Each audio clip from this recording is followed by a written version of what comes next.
نحمدہ ونصلی علی رسولہ الکریم اما بعد فاعوذ باللہ من الشیطان الرجیم بسم اللہ الرحمن الرحیم۔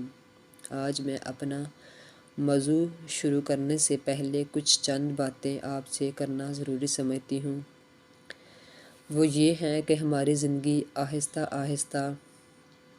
موت کی جانب بڑھ رہی ہے، لیکن ہم لوگ اس سے بے خبر اپنی زندگی کے مشغلوں میں مصروف ہیں، اپنی زندگی کو گزارنے میں مصروف ہیں۔ ہمیں اس بات کا احساس ہی نہیں ہے کہ ہم کس جانب بڑھ رہے ہیں۔ قرآن اور احادیث ہمارے پاس موجود ہیں، اس کے باوجود ہم لوگوں نے اس پر عمل کرنا اپنی زندگی کا شاید ہی کوئی ایسا کام ہو جس میں ہم یہ سمجھتے ہیں کہ ہم ان سے رہنمائی حاصل کر لیں۔ اس کا اثر ہم پر یہ ہوا کہ آہستہ آہستہ ہم رسوائیوں اور ذلتوں کی طرف بڑھتے جا رہے ہیں۔ زندگی میں ناکامیاں ہمارا مقدر بنتی جا رہی ہیں۔ اس کی وجہ اور کوئی نہیں ہے، اس کی وجہ صرف اور صرف یہ ہے کہ ہم اپنے دین سے دور ہو گئے۔ پیارے آقا صلی اللہ علیہ وسلم کی محبت ہمارے دل میں ختم ہو گئی، اپنے قرآن کی تعظیم اور عزت ہمارے دل میں ختم ہو گئی۔ ہم لوگوں نے آج کل اس کو صرف اس پر غلاف چڑھا کر اس کو اچھی طرح رکھنا صرف ضروری سمجھتے ہیں۔ آج یہ قرآن پڑھنے کے لیے نہیں بلکہ قسمیں اٹھانے کے لیے اٹھایا جاتا ہے۔ آج یہ قرآن ہماری زندگیوں سے نکل کر کچہریوں اور عدالتوں میں پہنچ چکا ہے، وہ بھی صرف گواہی کے طور پر اس کو سامنے رکھنے کے لیے۔ اگر یہ قرآن ہماری زندگیوں میں شامل ہوتا تو آج ہماری حالت کچھ اور ہوتی۔ آج ہم پر کعبہ کے دروازے بند نہ ہوتے، پیارے آقا صلی اللہ علیہ وسلم کا دربار ہم پر بند نہ ہوتا، ان پر جانے کی حاضریاں اور ان سے فیض لینے کے دروازے ہم پر بند نہ ہوتے۔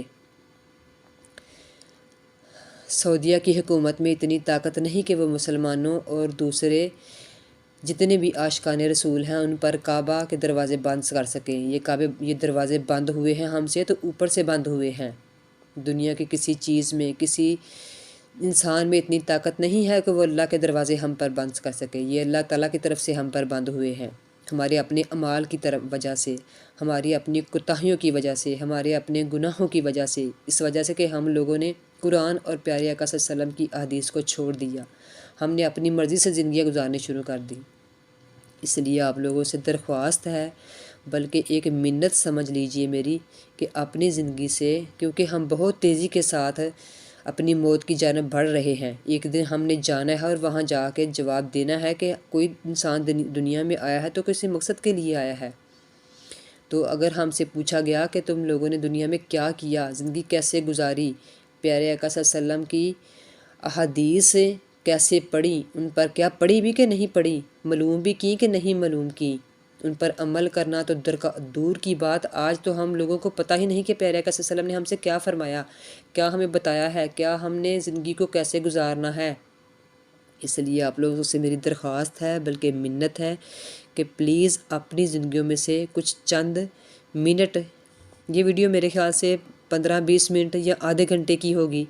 تو اتنا ٹائم نکال کے اس کو ضرور سنیں، اس کو اپنی زندگیوں میں شامل کریں، اور کوئی بات اچھی لگے تو دوسروں سے بھی شیئر کریں۔ اور اگر آپ کے ذہن میں آئے کہ یہ ہمارے لیے، یہ بات ہمارے فائدے کی ہے، ہمارے لیے توشہ آخرت بنے گی، آخرت میں ہمارے کام آئے گی، تو اس کو پھیلائیں، کیونکہ جو پیارے آقا صلی اللہ علیہ وسلم نے فرمایا جو میرا ہے وہ میری امت کا ہے، یعنی پیارے آقا صلی اللہ علیہ وسلم کی جو احادیث مبارکہ کا سارا، قرآن کا جو سارا، مطلب کہ وہ پوری امت کے لیے دنیا میں تشریف لائے، اگر وہ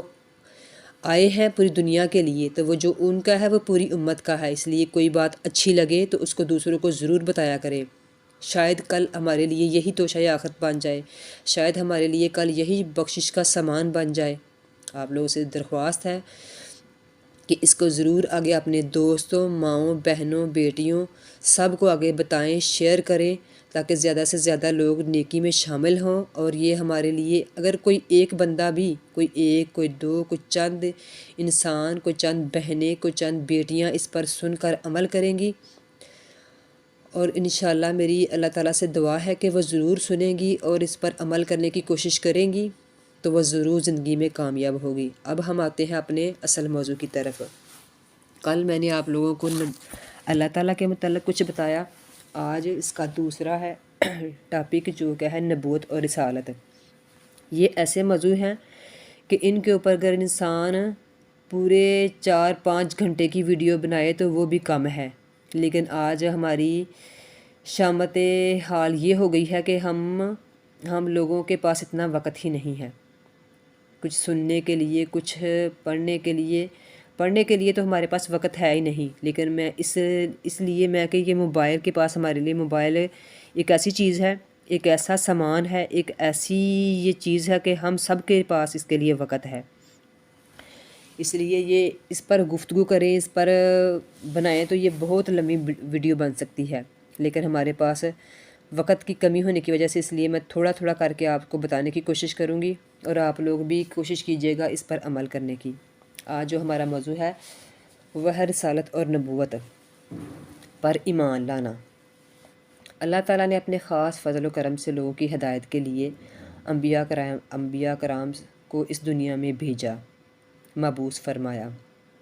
سب انبیاء کرام علیہ السلام مرد تھے، نہ ان میں کوئی جن نبی ہوا اور نہ ہی کوئی عورت۔ انبیاء کرام وہ اعلیٰ شان والے بشر ہیں جن پر اللہ تعالیٰ نے وحی نازل کی اور انہیں معجزات عطا فرمائے۔ جس طرح ہمیں اپنی اختیاری حرکات پر قدرت حاصل ہوتی ہے، یعنی ہم جو چاہتے ہیں کر سکتے ہیں، اسی طرح انبیاء کرام کے معجزات ان کے اختیار میں ہوتے ہیں۔ انبیاء کرام پیدائشی نبی ہوتے ہیں، البتہ نبوت کا اعلان وہ اللہ تعالیٰ کے حکم سے کرتے ہیں، یعنی جب انہیں جس عمر میں اللہ تعالیٰ ان کو حکم کہتا ہے، ان کو حکم کرتا ہے کہ اب تم نبوت کا اعلان کرو، تو وہ اسی عمر میں نبوت کا اعلان کرتے ہیں۔ یہ ایسی کامل عقل والے ہوتے ہیں کہ دوسروں کی عقل ان کے کروڑویں حصے تک بھی نہیں پہنچ سکتی، یعنی یہ ان کی عقل جو ہوتی ہے وہ ہم عام انسانوں سے اتنی زیادہ کامل اور مکمل ہوتی ہے کہ ہم عام انسانوں کی عقل جو ہوتی ہے ان کے کروڑویں حصے تک کو نہیں پہنچ سکتی۔ انبیاء کرام کو اپنی مثل انسان سمجھنا، بشر سمجھنا گمراہی ہے، یعنی جو لوگ کہتے ہیں کہ وہ بھی ہماری طرح بشر ہیں، وہ بھی تو ہماری طرح بشر ہی ہیں، انسان ہی ہیں، یہ صاف گمراہی ہے۔ قرآن کریم میں یہ کافروں کا طریقہ بتایا گیا ہے کہ وہ نبیوں کو محض اپنی مثل بشر جانتے تھے، یعنی وہ یہ کہتے تھے کہ وہ تو ہماری طرح انسان ہی ہے نا۔ حقیقت یہ ہے کہ یہ نفوس قدسیہ بشری شکل و صورت میں دنیا میں جلوہ گر ہوتے ہیں۔ ظاہری بات ہے وہ دنیا میں تو انسانی شکل میں ہی آئیں گے نا، لیکن ان کے جسمانی اور روحانی کمالات جو ہوتے ہیں وہ درجہ کمال پر ہوتے ہیں۔ ان کی سماعت یعنی سننے کا طریقہ، بصارت یعنی دیکھنا، اور طاقت و قدرت عام انسانوں سے نہایت ہی اعلیٰ اور عرفہ ہوتی ہے۔ اس پر قرآن اور احادیث دونوں گواہ ہیں۔ جب اس بات پر قرآن اور احادیث دونوں گواہ ہیں تو پھر ہمیں کسی اور گواہی کی تو ضرورت ہی باقی نہیں رہتی۔ انبیاء کرام گناہ اور خطاؤں سے معصوم ہوتے ہیں، اللہ نے نبوت سے قبل بھی اور بعد میں بھی ان سے گناہ ہونا شرعیاً ناممکن ہے، یعنی جب وہ اپنی نبوت کا اعلان کرتے ہیں اس سے پہلے بھی اور اس سے بعد بھی گناہ ہونا شرعیاً ان سے ناممکن ہے، یعنی کہ وہ ایسا نہیں کر سکتے۔ قرآن کریم میں انبیاء کرام کے بارے میں جن باتوں کا ذکر کیا گیا ہے ان کی حقیقت گناہ نہیں ہے، یعنی بعض ایسے واقعات قرآن میں موجود ہیں کہ کچھ لوگ ان کی بنیاد بنا کر یہ کہتے ہیں کہ یہ ایسے ہوا تو انبیاء کرام نے اللہ نہ کرے وہ غلطی کی یا جان بوجھ کر کے یا ان سے گناہ سرزد ہوا، نہیں۔ انبیاء کرام کے حق میں بھول اور لغزش دونوں جائز ہیں، لیکن سید الانبیاء صلی اللہ علیہ وآلہ وسلم کے حق میں یہ دونوں جائز نہیں ہیں، یعنی دوسرے جو جتنے بھی انبیاء گزرے ہیں ان میں نسیان یا لغزش ہو سکتی ہے، لیکن پیارے آقا صلی اللہ علیہ وسلم کے لیے یہ دونوں باتیں نہیں ہیں، کیونکہ آپ کا مرتبہ تمام انبیاء کرام سے بلند اور بالا تر ہے۔ انبیاء کرام کی تعداد مقرر کرنا جائز نہیں ہے، بس یہ عقیدہ ہونا چاہیے کہ سب انبیاء پر ہمارا ایمان ہے، یعنی وہ جتنے بھی ہیں سب پر ہمارا ایمان ہے، جن کی تعداد کم و بیش 1,24,000 بیان کی جاتی ہے، لیکن کچھ روایات میں 1,40,000 ہے۔ اس لیے ہمارا بہتر یہی ہے کہ ہمارا اس بات پر یقین ہو کہ جتنے بھی ہیں ہم سب کو حق مانتے ہیں اور سب پر ہمارا ایمان ہے۔ انبیاء کرام جو ہوتے ہیں وہ تمام مخلوق سے افضل ہوتے ہیں، ان میں سے بعض کو بعض پر فضیلت حاصل ہے، یعنی کچھ کا مرتبہ زیادہ ہے، کچھ کا اس سے زیادہ ہے، کچھ کا اس سے زیادہ ہے۔ جس نبی پر کتاب نازل ہوتی ہے اسے رسول کہتے ہیں۔ سب نبیوں اور رسولوں میں ہمارے آقا صلی اللہ علیہ وآلہ وسلم سب سے افضل اور آخری نبی ہیں۔ آپ کے بعد نہ کوئی نبی ہوا ہے اور نہ ہی کوئی ہوگا۔ آپ پر نبوت ختم کر دی گئی ہے۔ نبوت کا منکر کافر ہے، یعنی جو اس چیز سے انکار کرتا ہے کہ اب کوئی نبی آئے گا، یا مطلب کہ جو اس چیز کو مانتا ہے کہ اب کوئی نبی ہے، کیونکہ آپ پر نبوت ختم کر دی گئی ہے، آپ کے بعد کوئی نبی نہیں آئے گا، کیونکہ اللہ تعالیٰ نے اپنا دین مکمل کر دیا ہے۔ آپ صلی اللہ علیہ وسلم جب اس دنیا میں آئے، یہ آخری نبی ہیں، اللہ تعالیٰ کے محبوب ہیں، اور آپ پر نبوت ختم کر دی گئی ہے، دین مکمل ہو چکا ہے۔ اس کے بعد نہ کوئی نیا دین آئے گا، نہ کوئی نیا نبی آئے گا۔ اس لیے نبوت کا منکر، یعنی جو نبوت کا انکار کرتا ہے، وہ کافر ہے۔ انبیاء کرام علیہ الصلوۃ والسلام اپنے اپنے مزارات میں اسی طرح حقیقی طور پر زندہ ہے جیسے کہ وہ دنیا میں پہلے تھے۔ اللہ تعالیٰ کے فرمان کے مطابق ان پر ایک آن، یعنی ایک تھوڑی دیر کے لیے موت طاری ہوئی اور پھر وہ زندہ کر دیے گئے۔ جتنے بھی انبیاء کرام ہیں گزرے ہیں، وہ سارے 1,24,000 یا 1,40,000 یا جتنے بھی اللہ تعالیٰ اور اس کا رسول ہی خوب جانتا ہے کہ وہ کتنے ہیں، وہ سب اپنی اپنی قبروں میں زندہ ہیں، رزق دیے جاتے ہیں، وہ کھاتے پیتے ہیں اور جہاں چاہتے ہیں آتے جاتے ہیں، تصرف فرماتے ہیں، یعنی ان پر کوئی پابندی نہیں ہے، وہ جہاں چاہے جا سکتے ہیں، آ سکتے ہیں، وہ زندہ ہیں۔ اس چیز پر بھی ہمارا ایمان ہونا چاہیے کہ وہ زندہ ہیں۔ آقا و مولا صلی اللہ علیہ وسلم کا ارشاد ہے کہ بے شک اللہ تعالیٰ نے انبیاء کرام کے جسموں کو کھانا زمین پر حرام کر دیا ہے، بس اللہ کے نبی زندہ ہے، رزق دیے جاتے ہیں۔ جب آقا صلی اللہ علیہ وسلم نے فرما دیا تو پھر اس میں تو کسی چیز کی شک و شبہ باقی نہیں رہتا۔ تمام انبیاء کرام کو اللہ تعالیٰ نے علم غیب عطا فرمایا، اور اپنے حبیب صلی اللہ علیہ وسلم کو ما کان و ما یکون، یعنی کائنات میں جو کچھ ہو چکا، جو آئندہ ہوگا، جو کچھ ہو چکا، جو ہو رہا، جو آئندہ ہوگا، ان سب کا علم عطا فرمایا۔ یہ قرآن اور احادیث صحیحہ سے ثابت ہے۔ جن آیات میں علم غیب کی نفی کی گئی ہے، ان سے مراد اس علم کی نفی ہے جو ذاتی یعنی بغیر خدا کے بتائے ہوئے ہو۔ اللہ تعالیٰ کی عطا سے انبیاء کرام کو علم غیب ماننا ضروریات دین میں سے ہے۔ مطلق علم غیب کا منکر کافر ہے، اور سرے سے ہی نبوت کا منکر، یعنی وہ تو سرے سے نبوت کا ہی منکر ہے۔ اولیاء کرام اور اولیاء اعظام کو بھی انبیاء کرام کے وسیلے سے علم غیب عطائی حاصل ہوتا ہے، یعنی نبوت تو ختم ہو گئی، اور اس کے بعد اللہ تعالیٰ نے دنیا میں اپنے اولیاء بھیجے، یعنی کہ اپنے دوست، اپنے نیک بندے بھیجے، اور ان کو بھی اللہ تعالیٰ کے جو نبی اور ولی اور جو مطلب کہ ہیں ان سے جو ان کے پاس علم ہوتا ہے، وہ اس کا حصہ جو ہوتا ہے وہ اللہ تعالیٰ کے نیک بندے ہوتے ہیں ان کو بھی دیتے ہیں، اور ان کے پاس بھی ہوتا ہے، کیونکہ آج کل کے زمانے میں انبیاء کرام تو ہم میں موجود نہیں ہیں بظاہری طور پر، ویسے تو ہم میں موجود ہیں، ویسے سرکار صلی اللہ علیہ وسلم موجود ہیں تو یہ کائنات موجود ہے، لیکن ظاہریت طور پر وہ ہمارے سامنے نہیں ہیں، لیکن وہ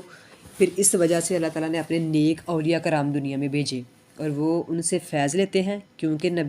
جو انبیاء کرام ہیں وہ تو اپنی قبروں میں آزاد ہیں، وہ کھاتے پیتے ہیں، وہ زندہ ہیں، وہ جہاں چاہے آ سکتے ہیں، لیکن دنیا کے سامنے ہمارے سامنے پردہ ہے، ہم ان کو دیکھ نہیں سکتے، لیکن جو اللہ تعالیٰ کے نیک بندے ہیں وہ ان سے براہ راست فیض لیتے ہیں۔ اس بات کو اس چیز سے سمجھنا کہ یعنی کہ اب اللہ تعالیٰ کے ولی ہی دنیا میں موجود ہیں۔ سب انبیاء کرام کی تعظیم فرض ہے۔ اللہ تعالیٰ ارشاد فرماتا ہے کہ اے لوگو، تم اللہ اور اس کے رسول پر ایمان لاؤ اور رسول کی تعظیم اور توقیر کرو، اور صبح و شام اللہ تعالیٰ کی پاکی بولو۔ ثابت ہوا کہ ایمان مقدم ہے، یعنی ایمان کے بغیر تعظیم اور توقیر قبول نہ ہوگی۔ اگر ایمان ہے اس چیز پر جو پیچھے گزری ہیں بیان کی ہیں کہ اس چیز پر ہمارا ایمان ہے، تو پھر تعظیم کی اور توقیر قبول ہو جائے گی، اگر نہیں ہے تو پھر قبول نہیں ہوگی۔ اور حضور صلی اللہ علیہ وسلم کی تعظیم کے بغیر عبادت بیکار ہوگی۔ یعنی جو صلی اللہ علیہ وسلم پیارے آقا صلی اللہ علیہ وسلم کی تعظیم کرتا ہے، ان سے محبت کرتا ہے، تو پھر عبادت کرتا ہے تو پھر وہ قبول ہے۔ اگر یہ چیزیں اس میں نہیں ہیں تو وہ جتنی مرضی بات کرے وہ قبول نہیں ہے۔ جو شخص نبی کریم صلی اللہ علیہ وسلم کی شان میں گستاخی کرے، یا آپ کے لیے عیب بتائے، یا نقص تلاش کرے، یا عوارض بشری جو آپ کے لیے جائز تھے، یعنی شادی کرنا اور ان کی اولادیں ہونا اور ان کے بیویوں سے اپنے تعلقات، یعنی کہ جو جائز تھے، ان کی وجہ سے آپ کی تحقیر کرے یا آپ کی شان گھٹانے کی کوشش کرے، وہ کافر ہے۔ اور جو اس کے کفر میں شک کرے کہ نہیں یہ اس نے باتیں کی ہیں اور شاید اس کے میں شک ہے کہ پتہ نہیں وہ ایسے ہوا ہے یا ویسے نہیں ہوا، جو اس میں شک کرے وہ بھی کافر ہے۔ محبوب خدا صلی اللہ علیہ وسلم کی محبت ایمان کی جان اور نجات کا ذریعہ ہے۔ آقا و مولا صلی اللہ علیہ وآلہ وسلم کا فرمان ہے کہ تم میں سے کوئی بھی مومن نہیں ہو سکتا جب تک میں اس کے والد، اس کی اولاد اور سب انسانوں سے زیادہ پیارا نہ ہو جاؤں۔ اب یہاں یہ بات غور طلب ہے کہ کیا آج آقا صلی اللہ علیہ وسلم کی محبت ہمارے دل میں اتنی موجود ہے کہ اگر ان کی شان اور ان کی شان کی بات آ جائے تو کیا ہم اپنی ماں باپ، اولاد، پوری زندگی کے جتنے بھی رشتے ہیں سب کچھ چھوڑ کر اگر آپ پر قربان ہونے کے لیے تیار ہیں تو پھر ہم لوگ ایماندار ہونے کے قابل ہیں۔ اگر نہیں ہم میں یہ چیز تو پھر سوچیں، سمجھیں اور کوشش کریں کہ ہماری پیارے آقا صلی اللہ علیہ وسلم سے محبت ہو، اور اس چیز کے لیے کوشش کریں اور اللہ تعالیٰ سے دعا کریں کہ یا اللہ ہمیں پیارے آقا صلی اللہ علیہ وسلم کی محبت عطا فرما۔ مسلم و بخاری۔ آپ صلی اللہ علیہ وسلم اپنے ایک محبت کرنے والے صحابی کو خوشخبری دی، انت مع من احببت، تم جن سے محبت کرتے ہو قیامت میں انہی کے ساتھ ہوگے۔ دوسری ایک اور احادیث میں ارشاد ہوا، المرء مع من احب، جو جس سے محبت کرتا ہے قیامت میں اسی کے ساتھ ہوگا۔ جس طرح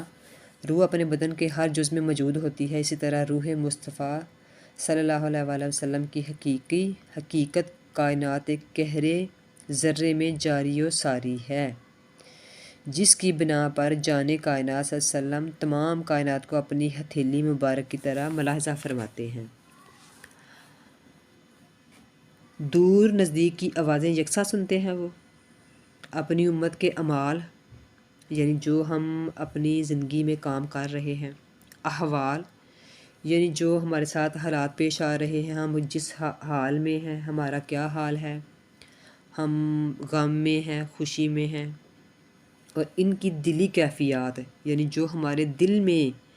ہمارے دماغ میں، ہمارے دل میں چیزیں آتی ہیں، جو کیفیات ہیں وہ سب جانتے ہیں، سب ان کو معلوم ہے۔ جیسے ایک باپ کو پتہ ہے کہ میری کتنی اولادیں ہیں اور ان میں کیا کیا خصوصیات ہیں، ایسے پیارے آقا صلی اللہ علیہ وسلم پوری امت کے انسانوں کو جانتے ہیں کہ وہ کیسے ہیں، ان پر کیا حالات ہیں اور ان کے دل میں کیا کیا کیفیات چل رہی ہیں۔ نیز اپنی روحانیت، نورانیت کے ساتھ وہ ایک وقت میں متعدد مقامات پر تشریف فرما سکتے ہیں، یعنی ایک وقت میں وہ ایک جگہ پہ بھی ہیں، دوسری جگہ پہ بھی ہیں، تیسری جگہ پہ بھی ہیں، چوتھی جگہ پہ بھی ہیں۔ اس چیز کی ان میں طاقت موجود ہے اور وہ کر سکتے ہیں۔ حضور صلی اللہ علیہ وسلم کے حاضر ناظر ہونے کا یہی مفہوم ہے۔ مالک کل ختم رسول صلی اللہ علیہ وآلہ وسلم اللہ تعالیٰ کے محبوب اور نائب مطلق ہیں۔ آپ اللہ تعالیٰ کے محبوب بھی ہیں اور نائب مطلق بھی ہیں۔ رب تعالیٰ کی دی ہوئی طاقت سے تمام جہان آقا و مولا صلی اللہ علیہ وسلم کا محکوم اور تابع فرمان ہے۔ آپ کو شریعت کا مالک مختار بنایا گیا، جس پر جو چاہے حلال فرمائیں، جو چاہے حرام فرمائیں۔ آپ کی اطاعت ہر مسلمان پر فرض ہے، جو آپ کے حکم سے راضی نہ ہوا گویا وہ رسالت کا منکر ہے۔ سرکار دو عالم نور مجسم صلی اللہ علیہ وآلہ وسلم سب مخلوق سے افضل و اعلیٰ ہیں، جس کو جو بھی اوصاف و کمالات دیے گئے وہ سب حضور صلی اللہ علیہ وسلم کے عطا فرمائے گئے، بلکہ آپ کے ایسے کمالات بھی عطا فرمائے گئے جو کسی کو نہیں دیے گئے۔ حقیقت یہ ہے کہ جس کو جو بھی ملا ہے وہ آپ کے طفیل بلکہ آپ کے دست اقدس سے ہی ملا ہے۔ بہت سی احادیث سے یہ ثابت ہوا ہے کہ صحابہ کرام علیہم رضوان بارگاہ نبوی میں مشکل کشائی کے لیے فریاد کرتے، آپ کو قضائے حاجت کے لیے وسیلہ بناتے، اور آپ اللہ تعالیٰ کے دیے ہوئے قدرت و اختیار سے ان کی حاجت روائی اور مشکل کشائی فرماتے۔ اس پر اگر آپ لوگ زیادہ کچھ اور تفصیل جاننا چاہیں تو ضیاء الاحادیث کے نام سے یہ کتاب ہے، جس کا آپ مطالعہ کر کے اس میں اور زیادہ چیزیں آپ پڑھ سکتے ہیں یا اس کی معلومات حاصل کر سکتے ہیں۔ یہ ایک ایسا موضوع ہے کہ اس پر اگر اس چیز کو ایک چیز سے سمجھیں کہ اس پر اگر پوری دنیا کے سمندر سیاہی بن جائیں، پوری دنیا کے جو درخت ہیں وہ قلم بن جائیں،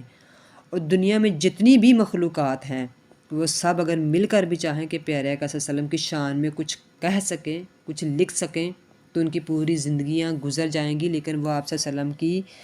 اوصاف کمالات کو اگر لکھنا چاہیں پوری عمر گزر سکتی ہے، لیکن آپ کے وہ جو اپنے میں خصوصیات ہیں وہ پوری نہیں ہو سکتی۔ یعنی کہ ہم ان کی شان کے مطابق ان کے کچھ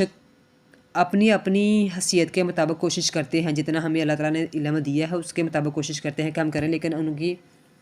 جو شان ہے وہ ہم بیان نہیں کر سکتے، وہ ہماری بیان سے باہر ہے۔ اسی کو بس اسی چیز سے سمجھیں، اور انشاءاللہ اگلا جو ہمارا موضوع ہوگا وہ فرشتوں پر ایمان۔ اب ہے ہمارا فرشتوں پر ایمان۔ فرشتے کیا ہیں، ان کے بارے میں کیا خیال رکھنا چاہیے، کیا نہیں رکھنا چاہیے، اب ہم کچھ اس کے بارے میں ڈیٹیل سے بتائیں گے اور کوشش کریں گے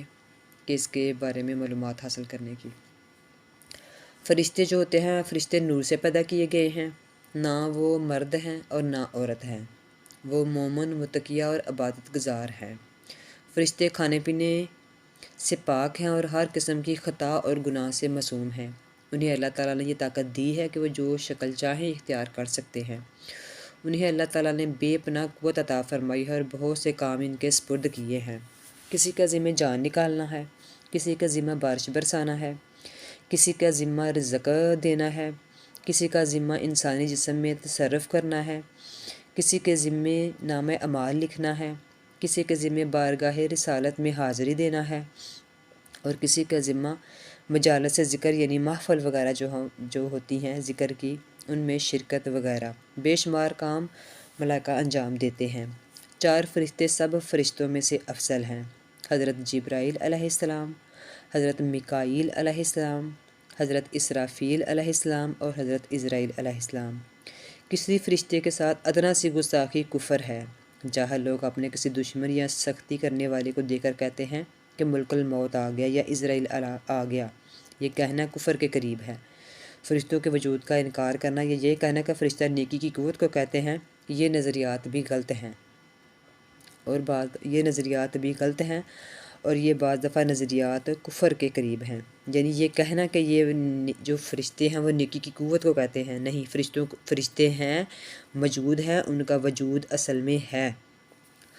اور 2 فرشتے تو ہر وقت ہمارے ساتھ ہوتے ہیں، جو ہماری نیکیوں کو، بدیوں کو، ہر چیز کو لکھتے ہیں، دیکھتے ہیں،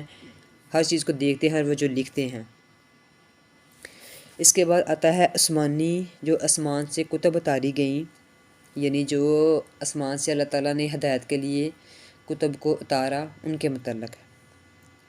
یعنی آسمانی کتب پر ایمان۔ اللہ تعالیٰ نے حضرت موسیٰ علیہ السلام پر توراۃ، حضرت داؤد علیہ السلام پر زبور، حضرت عیسیٰ علیہ السلام پر انجیل، اور بعض نبیوں یعنی جو اس کے علاوہ نبی ہیں اور بعض نبی پر صحیفے نازل فرمائے۔ اللہ تعالیٰ نے جو کتابیں نازل فرمائیں سب حق ہیں، البتہ وہ اب اپنی اصلی حالت میں موجود نہیں ہیں۔ یعنی کہ جو اس زمانے میں کتابیں نازل ہوئیں، اللہ تعالیٰ نے اتاری، تو ان لوگوں نے، جو پچھلی امتیں تھیں، ان لوگوں نے اس میں اپنی مرضی کی چیزیں شامل کر دی، اور جو اللہ کا حکم تھا اس کو تبدیل کر دیا، یعنی اس کو تبدیل کر دیا۔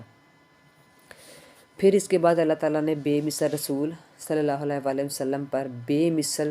و بے مثال قرآن و کتاب جو قرآن کریم نازل فرمائی اور اس کی حفاظت اپنے ذمہ لے لی، یعنی اب کوئی جن و انسان اس میں کوئی تبدیلی نہیں کر سکتا۔ اگر سب جن اور انسان مل کر بھی کوشش کریں تب بھی اس میں ایک حرف کی کمی بیشی نہیں ہو سکتی، اور نہ ہی اس کی مثل کوئی آیت بنائی جا سکتی ہے۔ یہ ایک عظیم معجزہ ہے۔ جو یہ کہے کہ قرآن کریم میں کسی نے کچھ گھٹا دیا ہے یا بڑھا دیا ہے، یا یہ اصلی قرآن غیب امام کے پاس ہے، اور یا یہ قرآن میں کچھ مطلب کہ یہ کوئی اس طرح کی باتیں کرنے کی کوشش کرے تو وہ کافر ہے، اور یہی اصل قرآن ہے، اور اس پر ایمان لانا ہر شخص پر لازم ہے۔ اس کے بعد آ جاتا ہے ہمارا اگلا عقیدہ آخرت پر ایمان۔ آخرت پر ایمان اس طرح کا ہونا چاہیے کہ اللہ تعالیٰ کی طرف سے ہر زندگی، یعنی جو انسان ہے اس کو زندگی اس کی مقرر ہے، نہ اس میں کچھ کمی کی جا سکتی ہے اور نہ ہی زیادتی کی جا سکتی ہے، یعنی ایک سانس نہ کم کیا جا سکتا ہے نہ زیادہ کیا جا سکتا ہے۔ جب زندگی کا وقت پورا ہو جاتا ہے تو حضرت اسرائیل علیہ السلام روح قبض کر لیتے ہیں، اور اسی کا نام موت ہے۔ قبر میں عذاب یا نعمتیں ملنا حق ہے، یعنی یہ سچ ہے، یہ ہونا ہے، یہ ہو رہا ہے، اور یہ روح اور جسم دونوں کے لیے ہے۔ یہ نہیں کہ جسم کہیں چلا جائے گا روح کو ہر چیز ہو گئی، نہیں، یہ جسم اور روح دونوں کے ساتھ ہوگا۔ اس لیے موت کے بعد بھی روحوں کا تعلق جسم سے قائم رہتا ہے۔ جو ان کی قبر پر آئے وہ اسے دیکھتے ہیں، پہچانتے ہیں، اور اس کا کلام سنتے ہیں اور جواب دیتے ہیں۔ یہ الگ بات ہے کہ ہمیں ان کی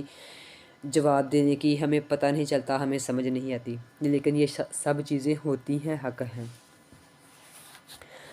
اگر جسم جل جائے یا گل جائے یا خاک ہو جائے تو پھر اس کے اجزائے اصلیہ قیامت تک باقی رہتے ہیں، اور ان اجزاء اور روح کا باہمی تعلق، یعنی جو ان کا آپس میں تعلق ہے، وہ ہمیشہ قائم رہتا ہے، اور یہ دونوں عذاب اور ثواب سے آگاہ اور متاثر ہوتے ہیں۔ بے شک ایک دن زمین اور آسمان، جن و انس، فرشتے اور دیگر تمام مخلوقات فنا ہو جائے گی۔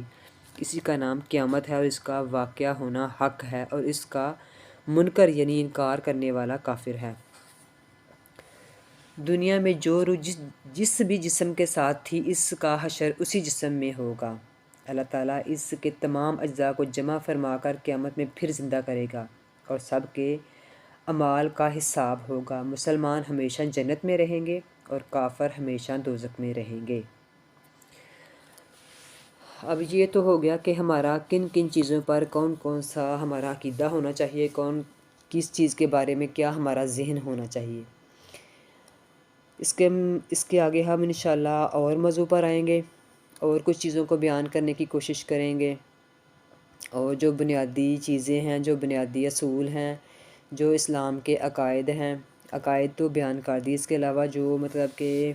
اس کے علاوہ بھی اور بہت سی ایسی چیزیں ہیں جس کا معلوم ہونا ہمیں پتہ ہونا چاہیے۔ اس لیے انشاءاللہ ہم وہ اگلے بیان میں بیان کرنے کی کوشش کریں گے، اور آج کے لیے اس کے علاوہ ہم وہ کچھ آگے بیان کرنے کی کوشش کریں گے۔ آج کے لیے اتنا ہی، اور آپ سب لوگوں سے پھر ریکویسٹ ہے، مہربانی کر کے ان چیزوں کو اپنے آپ میں بھی شامل کرنے کی کوشش کریں اور دوسروں تک بھی پہنچانے۔ اگر آپ سمجھتے ہیں کہ یہ چیزیں صحیح ہیں، دوسروں تک جانی چاہیے، تو مہربانی کر کے اس کو اپنے دوستوں احباب کو ساتھ شیئر کریں، اور اس کو آگے زیادہ سے زیادہ پھیلائیں، کیونکہ دین کا کام جتنا بھی پھیلایا جائے گا اللہ اتنے ہی ہمارے لیے آسانیاں پیدا فرمائے گا۔ اس دعا کے ساتھ ہر بار کی طرح اس دعا کے ساتھ آپ سے اجازت چاہتی ہوں کہ یا کریم ہر انسان جاندار، چرند پرند، تجھ سے مانگنے والے، نہ مانگنے والے، تیرے نیک، تیرے گناہگار بندے، ہر عالم اور اس میں رہنے والی ہر مخلوق میں جو تیرے علم میں ہے، جنات، پری، دیو، موکلات، ہر کسی کی آج تک آنے والی گزشتہ نسلیں، موجودہ اور قیامت تک آنے والی نسلوں کو ہر قسم کا جسمانی اور روحانی بہترین رزق عطا فرما، ہر قسم کا حرام زندگی سے دور کر اور ہر قسم کا حلال زندگی میں شامل فرما، ہر قسم کی خیروں، برکتوں اور عافیتوں کے فیصلے فرما دے، ہر قسم کی علت، قلت اور ذلت سے بچا، جیسا تو ہمیں چاہتا ہے ویسا بنا دے، دل کی دنیا بدل دے مولا، دل کی دنیا بدل دے مولا، دل کی دنیا بدل دے، اور خاتمہ ایمان پر کرنا، آمین یا رب العالمین۔ السلام علیکم ورحمۃ اللہ وبرکاتہ۔